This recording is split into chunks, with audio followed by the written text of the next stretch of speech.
literal na sinasabi nyo yung daan, yung pagkaintindi natin yung ako yung daan. Diba? Tinitingnan ninyo, ito lang yung daan. Sa literal na pag-intindi natin the way, yan ang daan. Yung parang si Jesus yung nauna, tapos sumusunod lang kayo, parang siya yung daan. Ganon. Hindi yung daan na daan. Hindi yung literal na daan. Yes, yan. Ako ang daan, the way, si Jesus, ang tulay at ang tanging ruta patungo sa Diyos Ama at sa kalangitan. Hindi lang siya nagtuturo ng daan, siya mismo ang daan. Amen? Nakuha nyo? Ang buhay or the life, siya ang nagbibigay ng buhay na walang hanggan sa pamamagitan ng kanyang sakripisyo. Buhay, Jesus is the life. Siya ang buhay. Pinalaya niya tayo mula sa kapangyarihan ng kasalanan at kamatayan. Walang makapunta sa Ama kundi sa pamamagitan ko, sabi dito. So ang ibig sabihin dito, hindi tayo maliligtas sa sariling gawa, rehiyon man o ibang tao. Tanging sa pagtanggap at pananampalataya kay Jesus lamang.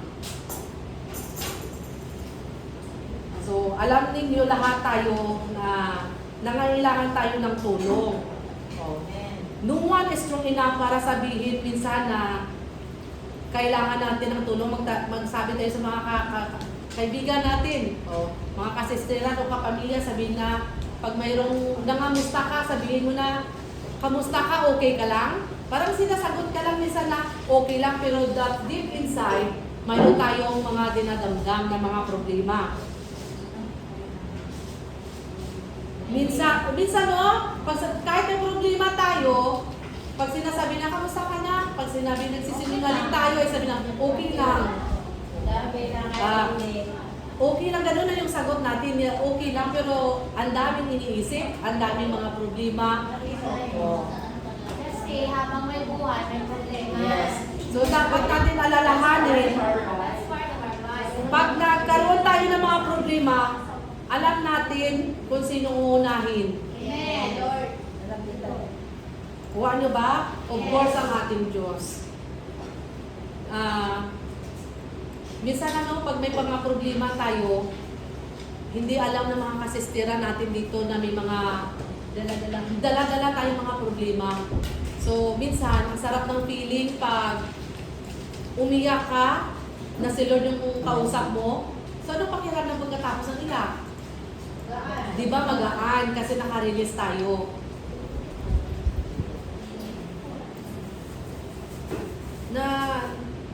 Naalala ko yung mga bata pa kami, sa bukid, alam natin ang hirap ng buhay. Hindi katulad yung mga ngayon na parang, dito, parang nag-modern, tayo? Parang nag-iba na yung high-tech na kumbaga. Kasi sa dati sa bukid, yun ang tinatawag natin na yung contentment natin sa buhay pag nasa bukid ka, parang hindi mo na imagine kung anong buhay mo na gusto. Parang kung anong meron lang, yun lang. So, nung maliit kami, nasa bukid katira kami sa malapit sa ilog. So, kami yung mga tinatawag natin doon ng mga chukor daw kasi ang itim-itim namin. So, yung dati pag naisip mo lang sa ngayon, yung kanin namin, sino nakaranas dito kumain ng mais na kanin? So, yun ang kanin namin. Ano ba yun? Yellow corn. Yellow corn ang kanin namin. So, nung time na yung kumakain kami ng kanin na yellow corn na yun, hindi naman namin, hindi iniisip natin na sakit yung tiyan kasi kung anong meron tayo, yun lang. Diba? Yung tinatawag na contentment natin sa buhay, wala. Tapos habang kumakain ako, parang ko to na-realize na ito yung buwan nga sa ngayon. Kumakain ako ng mais, tapos yung ulam namin is yung isda na tuloy. Yung tuloy natin magkano yung kilo? 10. Yung pinakamaganda doon na parang Friska, 15. So bumili yung tatay ko ng siguro ilang kilo. Alam mo na nangyari? Habang kumakain ako, tapos yung kanin namin ni Yellow Corn, parang sinasabi ko, thank you Lord, ang yaman namin! Alam niyo kung bakit? Kasi sinabawang tuloy, may taksim na tuloy, may piniritang tuloy. Kaya feeling ko yung maliit ko. Sabi ko, Lahat ng yes,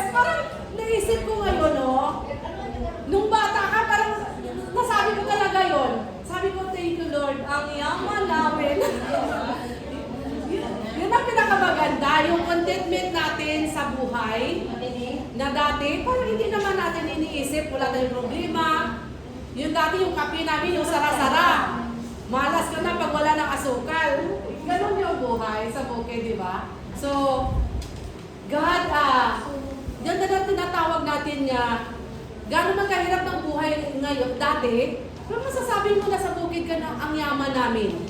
Mayaman tayo sa pagkain, lalo na sa mga prutas, na ngayon na nandito ka na sa syudad, kung wala kang pera, wala kang mabibili, di ba? Pero sa bukid yun, sa amin libre. Ganon kayaman. Eh, parang i-compare yung life dati, ngayon, parang na-realize mo na paano yung galing ng Lord mag-supply ng mga kailanganin natin na yung contentment natin sa buhay, yung parang kung ano masaya ka, kung ano meron ka. Kaya ang sarap sa feeling nung yung ganyang sitwasyon natin na i-compare natin ngayon. So, yung I am the way, pag sinasabi kasi I am the way, pag itindihin mo lang siya, ang sinasabi kasi I am the way, doon sa Bible is patalinhaga siya. Kumbaga kalaisipan sa atin na anong ibig sabihin ng I am the way, parang iniisip na ganun lang siya, lang yung daan. Patalinhaga ang salita I am the way, hindi yan parang daan lang. He is the way, ang diwa na ang puso, ang buhay, kung paano si Jesus namuhay. So dapat, I am the way, yun din dapat natin masunod. Kung anong puso ni Jesus Christ, kung paano siya mag-isip, paano siya umintindi sa mga tao, na kahit kundi man lang yun ang atin na masunod yung kalooban ng Diyos, ang kanyang pag-uugali na mayroon siya dati. Ang puso, ang buhay, kung paano siya mag-isip, yan dapat ang ating mai-apply sa puso, isipan natin. Hindi siya parang second person na sinusundan lang natin siya, dapat I am the way, yung puso ni Jesus yung dapat ang sinusundan natin. Hindi yung literal na daan na nauna na siya susunod tayo tapos parang ginawa lang natin siyang daan. Yung ginawang daan sa I am the way, yun yung kung paano si Jesus magmahal sa atin, paano yung pag-iisip niya, paano yung pagbitindi niya, dapat yun ang natin i-apply sa ating buhay. Yan ang makikita natin niya, I am the way. Nakuha niyo ba? Thank you, Lord. So, mayroon tayo ditong number 1, ang katotohanan ng mundo. Ang katotohanan ng mundo, ito yung mga problema. Maraming tao ang naghahanap ng buhay o kabuluhan sa labas ni Jesus sa kayamanan, tagumpay o relasyon o pansamantalang kasiyahan. Ngunit ayon sa John 10 verse 10, ang kaaway ay dumarating lamang upang magnakaw. Pailisipan ba sa inyo kung paano isipin? Ang kaaway ay dumarating lamang upang magnakaw, pumatay at magwasak. Ang mga bagay sa mundo ay nag-iiwan lamang ng kawalan at pagod. Pag sinasabi mo, ang kaaway ay dumarating lamang upang magnakaw, ano yung pag-intindi niyo yun? Para magnakaw, parang literal na magnanakaw lang na may gamit ka tapos ninakaw. Ito ay nagtuturo na ang layunin ni Satanas ang magnanakaw. Sa mundo ay ang maglinlang, manira at magwasak. Ninakaw nito ang iyong kapayapaan at kagalakan. Pumapatay ng mga pangarap at sumisira ng mga relasyon. Alam naman natin yung ginagawa ng pag sinasabing pagnakaw. Minsan pag sinasabing pagnakaw, yung kunyari, nandito ka na. Tapos pag minsan, ulit, pag mayroon ka nakita na hindi kagandahan, yung parang nag-iisip ka agad na, ay, ayaw ko na kasi ganito pala yung ginagawa nila. Ayaw ko na, maghanap na lang ako na iba kasi ganito naman pala sila. Yung yung attention mo doon sa kay Lord, yung parang makafocus ka, para mapalitan yun ng negatibong bagay. So kaya, parang ninanakaw yung mabuting isip mo doon. Pinalitan ng hindi maganda, yun yung sinabi, pag nanakaw. Kunyari, temptation. yes. Yan ang tinatawag na pag nanakaw yung magandang relasyon mo kay Lord, parang minsan naiisip mo na hindi kagandahan. Yun ang pagnanakaw sa isip natin. Minsan mayroon tayong mga, yung parang instead na i-understand mo yung isang tao, parang na-judge natin agad. Yun yun ang nagnanakaw ng isip natin agad na mag-judge tayo sa isang tao agad. Diba? So yun ang sinatawag na yung pagnakaw, hindi lang yung pagnanakaw ng ganyan. Maaaring pagnakawan na yung kagaligayahan mo, kunyari ikaw, masayahin kang tao.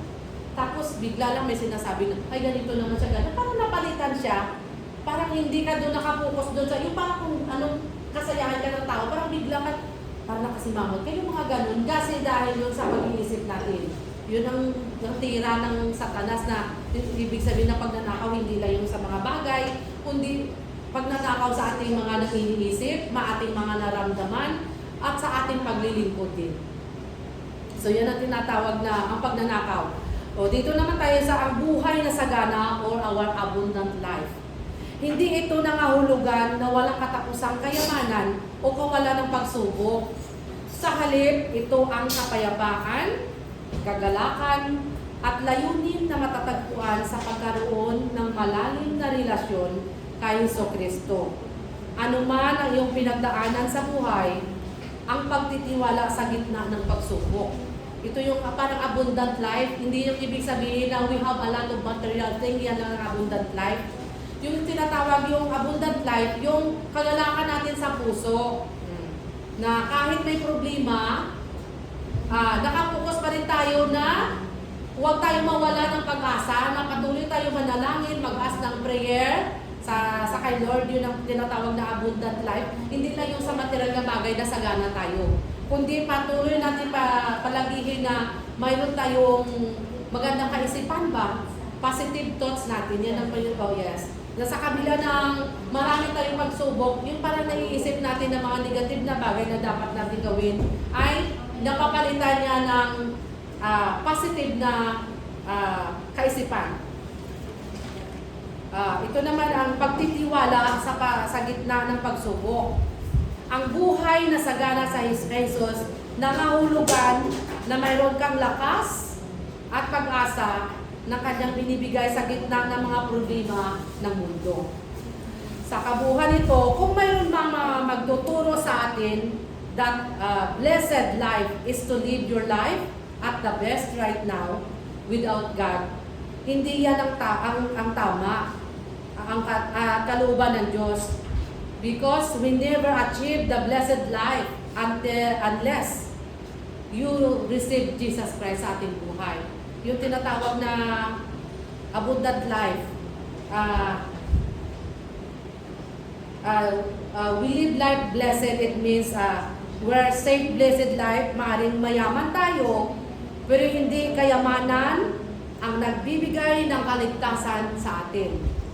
Si Kristo at si Kristo lamang, and then the Bible says, whoever believes will not perish but have everlasting life. So, sa oras ng mga pagsubok natin, alam natin na bawat tayo nagdaranas, di ba? So, instead na minsan na, pag sinasabi natin na blessed life, ito yung parang sinasabi na, parang minsan, yun ang tawag na pagdanakaw natin ng pag-iisip na sabihin na nga, we have a lot of material things. Yung parang inasabi mo, kaya ko, sa sarili ko, without God.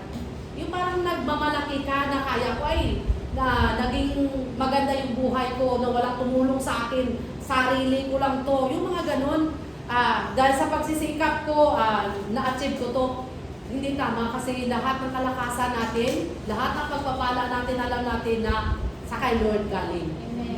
So hindi natin masasabi na, minsan nasasabi, lahat na mayroon ako ngayon, sabi na, sarili ko to, sariling sikap ko, sariling kalakasan ko, kaya wala kang pakialam. Yung parang magaling parang nagmamalaki ka, na galing mo sa lakas mo, hindi mo niisip kung saan galing ka, saan galing yung lakas mo.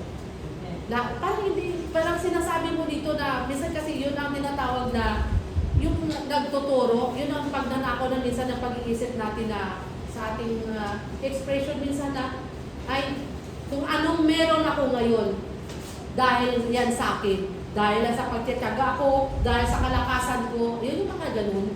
Dahil yan sa pagod ko. Hindi na dapat natin sabihin yan. Kasi ikaw na nagtatrabaho ka na malakas, galing yung lakas mo. Diba? Pag hindi tayo binigyan ng lakas na Lord, nagkasakit ka, paano? Diba? Wala. Kaya hindi natin pwede ipagmalaki na yung kung anong meron tayo ngayon dahil yan sa iyo lang. Hindi dapat.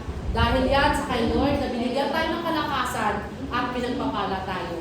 Amen? Thank you, Lord. Nakuha nyo ba? Yung ibig sabihin ko?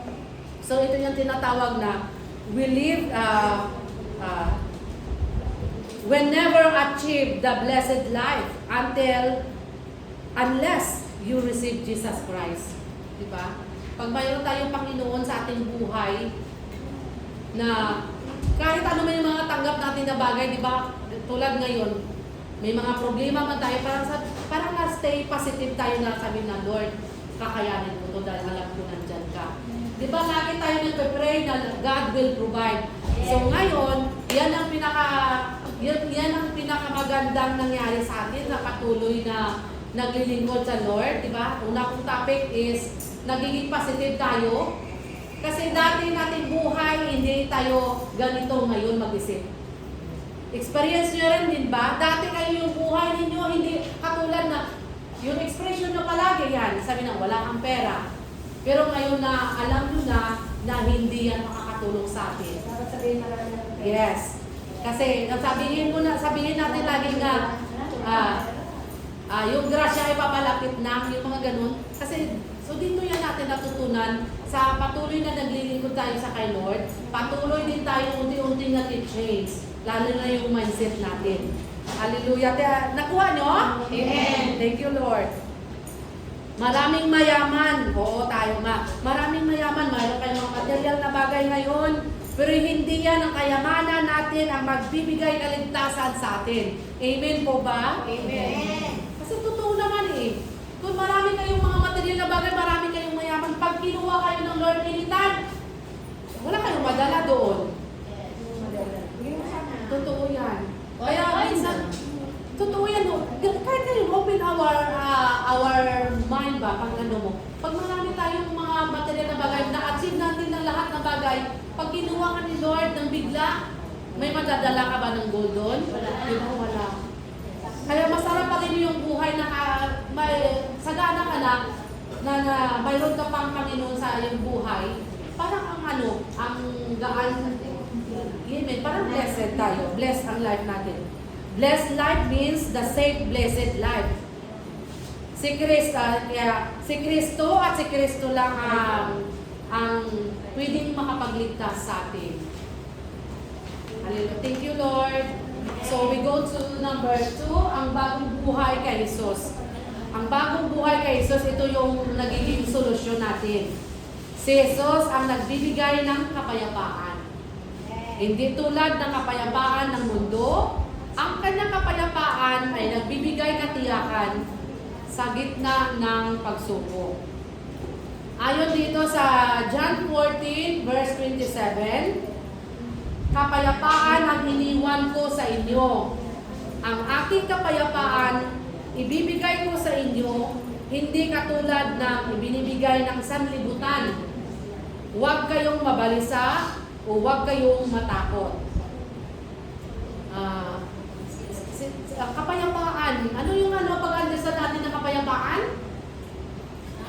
Kapayapaan. Peace.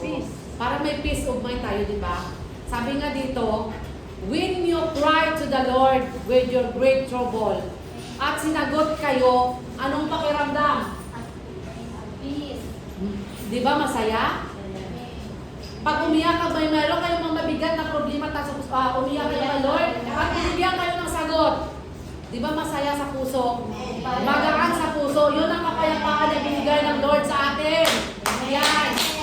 When you cry to the Lord with your great trouble, at sinagot ni Lord, sabi ni wow, ang sarap sa feeling, di ba?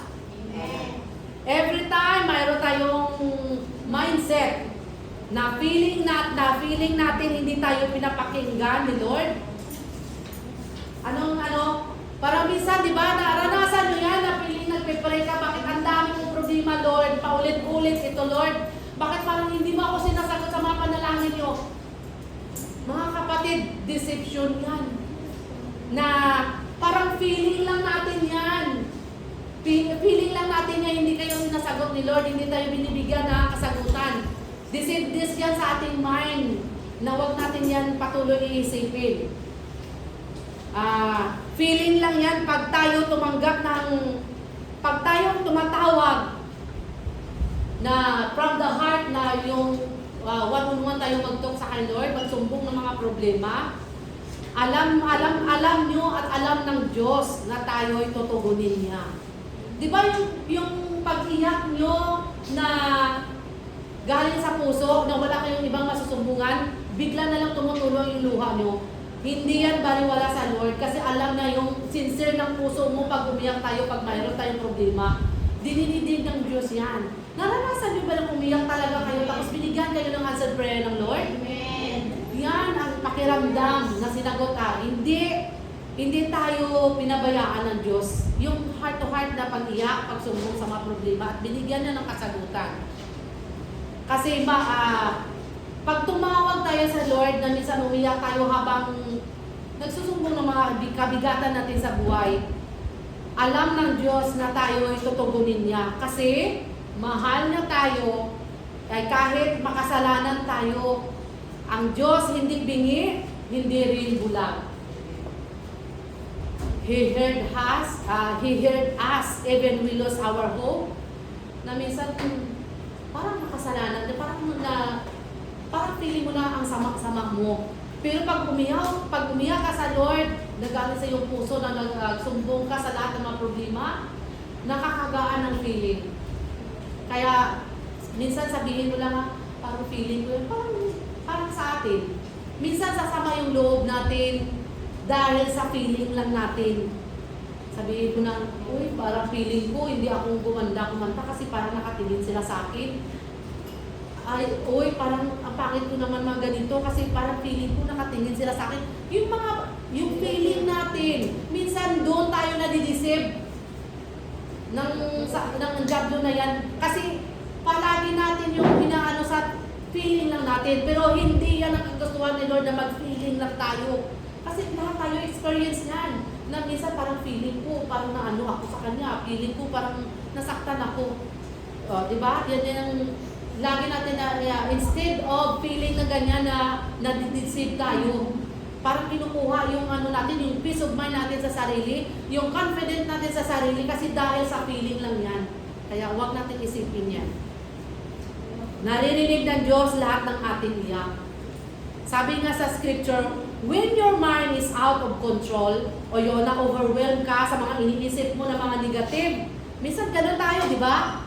Karanas kayo niya na minsan nag-overthink na tayo ng hindi naman dapat isipin at hindi nakakatulong sa atin. Yes, Tayo sa lahat ng mga bagay na hindi naman dapat isipin.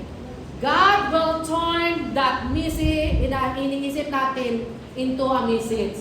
So, we keep praying. Minsan pag nag-iisip na ako ng negative, sasabihin ko, in Jesus name, Lord, tanggalin mo to. Ayaw ko nito.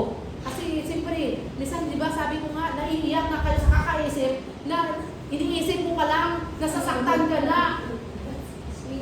Yun kasi nag-overthink tayo, sa totoo lang. Amen po ba? Amen. God will turn that message na iniisip natin into a message kung ano yung message ni Lord sa atin. Kahit gaano man kasalimuot ang takbo ng ating kaisipan, hindi imposible na ayusin ito ng Panginoon. Amen po ba? Kaya huwag tayo mag-overtake minsan, no? Kasi lahat tayo experience yan, nangyari din sa atin. Pag minsan pumapasok yung isip na parang nininervyos ka na, tapos anong nangyayari, parang naiiyak ka na. Pero parang imagine mo na lang man. So we need to, anong dapat natin gawin? I-cast out natin yung pag-iisip natin na negative. We still keep praying. Kasi nangyayari sa atin. Yan tinatawag na nadideceive tayo. Na-overwhelm tayo sa mga problema. Iniisip na hindi pa nangyari sa ating buhay. Amen po ba? Amen. Si Jesus ang nagbibigay kapatawaran. Ang tunay na buhay nagsisimula kapag tayo ay pinangaya mula sa kasalanan. sa pamamagitan ng kanyang sakripisyo sa krus. Ayon dito sa 2 Corinto 5 verse 17, kaya ang sinumang nakipag-isa kay Kristo, isa ng bagong nilalang. Wala na ang dating pagkatao na siya'y bago na. So ano ba tayo dati nung hindi pa tayo nag-aatin ng mga gawain? Oh. Tao. Ano tayo dati? Di ba hindi tayo ganito ngayon mag-isip? Wala inom. Yan. Di ba? Tambay. Amen. Yan ba? Ganun ang gawa natin. Pero we still thankful and blessed. Ako po. Nagiinom. Kasi ganito, di ba ngayon? Daisy. Ngayon na nag-aatin tayo ng ganitong gawain, paunti-unti tayo nababago. Kaya tinatawag na yung pagsunod natin sa kay Lord, hindi tawag dito, ura mismo. Kunti tayo nadidibilo, papakunti-kunti tayo nagbabago, lalo na sa ating mga pag-iisip, desisyon natin sa buhay. Amen po ba? Yes. Dati, marami akong naririnig. Nagkaroon ng direksyon. Yung expression natin minsan, hindi kaganda ano. Pero ngayon, hindi mo na maririnig. Yes. Alam mo kasi pag nagsasalita tayo ng hindi kagandahan, kunwari mga positive, parang biglang nagre-recall yung Holy Spirit na sabihin, ay, hindi yan, hindi maganda. O, di ba? Yun ang pasalamatan natin na patuloy na nagkikinig yan. Patuloy tayo nakikinig, nagbabasa ng Bible, paunti-unti din tayo, hindi mo na malayan, pakunti-unti tayo nag-change. Yung dating gawa natin, yung dating kung gaano tayo mag-isip, medyo napapalitan na yun ng positive. O, yung mga sinasabi natin, no? Ay, ganito wala tayong pera. Tapos sabihin mo, ay, hindi pala, marami tayong pera. So, kumbaga na-divert mo yung mga negative na dapat mo expression into a positive. Amen pa ba? So, yan ang kasalamatan natin. Yun. Sa totoo lang, ganyan. Kahit tayo yan na ano natin yan, experience. Oh, di ba? Tayo hindi natin kaya dati na mag-pray. Oh, di ba ngayon pakunti-kunti na. Dati, pag may nagsusolo dito sa gitna, para sabihin mo agad na, ay, Diyos ko, parang nimatayin ako. Kasi parang hindi ko kaya. O bakit ngayon nakatayo ka na? Yung confident mo sa sarili mo, pakunti-kunti mo nang nababago natin, change mo na. Di ba? Na ano nyo ba? Tawag dito, kumbaga, na-compare mo yung buhay nyo dati, kaysa ngayon na patuloy ka, yung confidence mo sa sarili mo, nadagdagan. Amen po. Ano po ano? Yung confidence natin, di ba? Di ba dati una, pag nagkanta dito, yung mga nag-ano dito, may narinig din ako na, sabi mo, ako kakanta Lord, baka parang wala na akong pwersa. Ngayon, bakit nakatuloy-tuloy? Tawag dito na, nagdi-develop. Kasi gano'n ang ano ni Lord. Kaya nga sabi, pag natakot din ako, sa totoo lang, hindi ko alam kung anong sasabihin ko dito. Kasi, hindi, parang sinasabi ka, no! Kasi, gano'n. No, parang ako, hindi ko kasi alam. Hindi natin kaya nga sinatawag dito, pag patuloy tayo naglingkod kay Lord, mayroon siyang plano at direksyon yung buhay natin. Diba? Na kung ano, yung direksyon na binibigyan tayo ng direksyon ni Lord. Na, para sasabihin mo nga, sa totoo lang, gano'n ako mag-isip ha. Nung binigyan ako ng first na talk, sabi ko, ano man ang alam ko dito? Totoo, anong alam ko dito? Parang sinabi ko, hindi ko naman yan kakayanin. Pero bigla yung pumasok sa isip ko. Bakit yung sinasabi na hindi nyo kakaya kung kasama nyo naman si Lord? Baka sasabihin mo, ay hindi ko yung kakayanin. Parang nandun, pumasok sa isip ko nga, bakit nga tayo ina-underestimate? Bakit ina-underestimate natin yung power ni Lord? Nabibigyan ka ng wisdom pag wala kang wisdom. Diba? Yan ang kasalamatan niya, kaya nga nati-change. Kung sabihin mo, I do my best instead of, ay hindi ko kakayanin. So, nakuha nyo ba? Okay, palakpakan natin si Lord. Thank you, Lord God. Kaya ang sino mang nakipag-isa kay Kristo ay isa ng bagong nilalang. Kung ano yung dati na mahihain kayo parang confidence na harap. Diba? Yun ang bago ng nilalang. Si Jesus ang nagbibigay layunin, Binibigyan niya ang bawat mananampalataya ng direksyon at misyon. So, alam nyo, anong misyon nyo? O, anong misyon nyo? Bawat isa binibigyan tayo ng direksyon at misyon. So, kung ano man ang misyon kayo, alam yan ninyo kung si Lord ang nagbibigay ng misyon. Misyon sa pamilya nyo, misyon sa mga kaibigan nyo, misyon nyo kung ano man, di ba? Kayo dito na, tayo lahat dito na nandito, may misyon tayo sa pamilya. Minsan yung pamilya natin ang hihina, nagagative na yung thoughts, pag-iisip nila. So parang tayo yung pamilya na nakarinig dito ng parang tayo nagsasabi doon na parang magbibigay sa kanila ng yung parang ano tawag magising yung pag-unawa ba? Ay dapat hindi naman na dapat tayo ganito, dapat ganito, di ba? Yung parang yan ang tinawag natin na may mission tayo sa bawat isa. Amen po ba? Amen. Binibigyan niya ng bawat mananampalataya ng direksyon at misyon na namamuhay para sa kanyang kalwalatian. Nakuha niyo ba? Nakuha niyo ang ano ko? Amen. Thank you, Lord. So we go to number 3, ang tugon ng bawat tao. Ang tugon nito yung aplikasyon. Lumapit at mamanampalataya. Anyayahan ang Kongreso na kilalanin si Jesus bilang kanilang personal na Panginoon at tagapagligtas. Pagkatiwala ang suliranin. Hikayatin silang ilapit ang kanilang mga kaibigan. O, pakinggan nyo. Hikayatin, ilapit ang kanilang kaibigan at problema kay Jesus upang makamit ang liwanag at direksyon. Yan ang mga misyon natin. Minsan kaya binibigyan tayo ng misyon. Ilapit ang kanilang mga kaibigan at problema kay Jesus. So, minsan may mga kaibigan tayo, di ba? Sabihin mo na, magbibigay ka ng, sabihin mo nga, ipanalangin natin yan sa Lord. Kasi alam naman natin na yung Lord hindi madamot magbigay ng mga suliranin, magbigay ng answered prayer sa mga bawat nanalangin na mula sa puso. Manatili sa Kanya. Ang buhay na walang hanggan ay hindi lamang para sa langit, kundi isang relasyon na dapat ipagpatuloy araw-araw. Amen po ba? Amen. Sa kabuuan nito, dapat marunong tayo magpatawad, magmahal, kagaya na nagawa ng Diyos para sa atin. Yan ang tinatawag niya, I am the way, the truth, and the life. So, bilhin nyo naman, tapos na agad. So, yan ang ibig sabihin ng I am the way, the truth, and the life.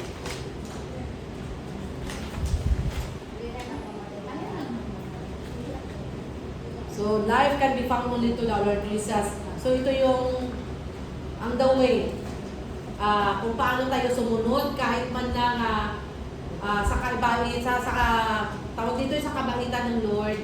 Makikita natin the way, masundan natin, magawa natin, maisagawa natin at maisabuhay sa puso natin yung kabutihan ng Lord sa atin. Yan I am the way. Kung paano si Lord magmahal, kung paano yung sa magpatawad, dapat makikita din sa atin, sa ating buhay, sa ating mga pamilya, sa ating mga kaibigan. Yan ang the way. Yan ang sa kabuuan, ito yung tinatawag na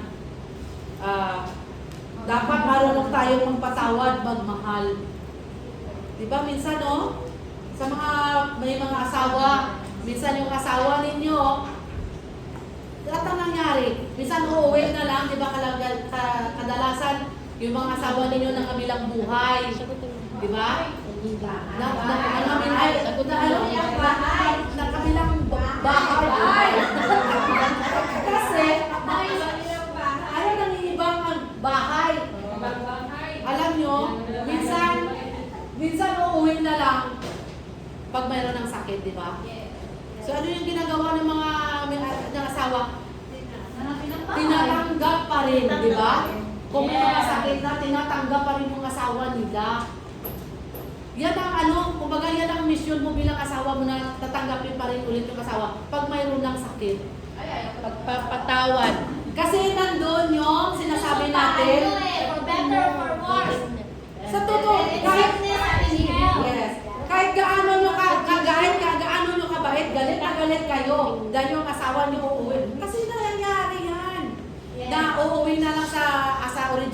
asawa pag mayroong sakit. So anong nangyari? Tinanggap ng mga anak o mga kapatid o ano, dahil yun ang tinatawag dito sa kabuuan. Yun ang pagpatawad. Yan ang tinatawag na I am the way, the truth, and the life. Yung pagmamahal ulit, pagpatawad sa bawat kapwa.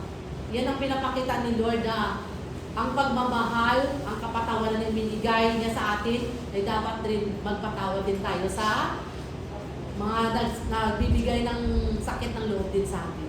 Yes. So, yan ang kabuuan ng Pinapatawad na kita rin. yan ang kabuuan ng ibig sabihin Pinapatawad na kita rin. sa I am the way, the truth, and the life. So, yun ang pagmamahal, pagbibigay na kapatawaran. Yan ang pinaka-importante sa kay Lord, di ba? Amen. Kaya nga binigay niya yung buhay, He is the way, the truth, ang buhay, ang life. Kung paano tayo binigyan ni paano tayo niligtas ni Lord dahil nagpapako siya sa krus, di ba? Dahil sa pagmamahal niya sa atin. So, yun ang tinatawag na pag mayroon ng kakasakit, ang the best important is marunong tayo magpatawad. Kung paano din sinakripisyo ni Lord ang buhay na sa atin para magpatawad. How much naman tayo na hindi makapagbigay? Nakuha niyo ba? Hallelujah! Anong oras na? Uy, ang aga natin. May ano siya rin. Oo,